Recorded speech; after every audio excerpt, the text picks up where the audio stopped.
हर साल 4 दिसंबर को जानवरों की लुप्तप्राय प्रजातियों के संरक्षण और संरक्षण के बारे में जागरूकता फैलाने के लिए विश्व वन्यजीव संरक्षण दिवस के रूप में मनाया जाता है। और यह कब से शुरू हुआ था? यह साल 2012 से शुरू हुआ था। वन्यजीव संरक्षण का आह्वान 1900 के दशक में ही शुरू हो चुका था। उस समय बाइसन लगभग लुप्त ही हो गए थे और यात्री कबूतर जो पहले संचार का काम करते थे वो भी गायब हो चुके थे।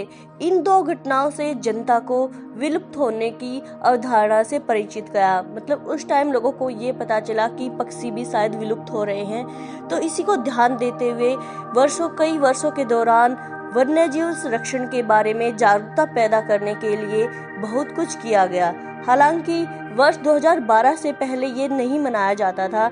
पूर्व विदेश मंत्री हिलेरी क्लिंटन ने वन्यजीव संरक्षण दिवस मनाया था 4 दिसंबर 2012 से। उसमें हिलेरी क्लिंटन ने कहा था वन्यजीव का निर्माण नहीं किया जा सकता है और एक बार यह चला गया तो इसकी भरपाई भी नहीं हो सकती है।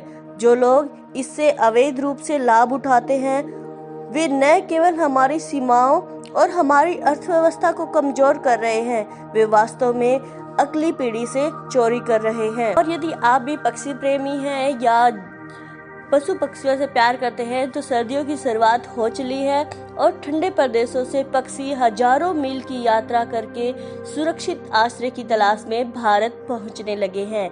और यदि आप घूमना चाहें तो पक्षियों के लिए ऐसा ही घना साया उपलब्ध कराता है भरतपुर स्थित केवला देवी नेशनल पार्क यानी घाना पक्षी अभ्यारण्य स्थल।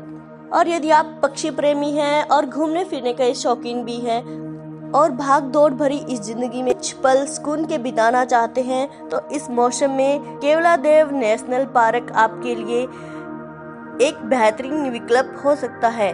भीड़ भाड़ से दूर धरती में सुहाने मौसम, माहौल में असीम शांति, पशु पक्षियों की मनमोहक बोलियां आपकी यादों को बहुत सी खुशियों से भर देगी। वैसे तो घाना पक्षी विहार में आप पूरे साल यात्रा कर सकते हैं, लेकिन नवंबर से फरवरी तक का समय यहाँ घूमने के लिए सबसे मुनाफिक माना जाता है, क्योंकि इस साल अच्छी बारिश होने के कारण नेशनल पार्क स्थित झील में बहुत सारा पानी भी है और बड़ी तादाद में पक्षी यहाँ डेरा डाले हुए हैं। पर्याप्त पानी होने के कारण घाना प्रशासन द्वारा बोटिंग की भी शुरुआत की गई है। इसके जरिए पक्षियों की गतिविधियां बेहद नजदीकी से आप निहार कर सकते हैं और अपने कैमरों में भी कैद कर सकते हैं। और यदि हम अपने बच्चों को भी लेके साथ में घूमेंगे तो उन्हें भी प्रकृति से प्यार होगा और इसके संरक्षण में भी हम योगदान दे सकेंगे।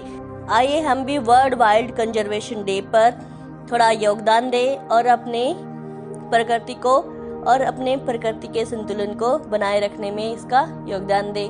Thank you for watching.